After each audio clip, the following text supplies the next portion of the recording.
Pronoun এবং নাউনের মাঝখানে যে সম্পর্ক তৈরি করে সে হচ্ছে কি, সে হচ্ছে প্রিপজিশন।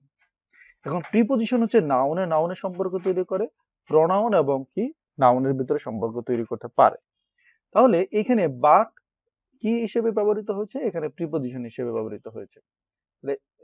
উদাহরণ এখানে আমরা বলছি কি everyone but Shiuli fail in exam.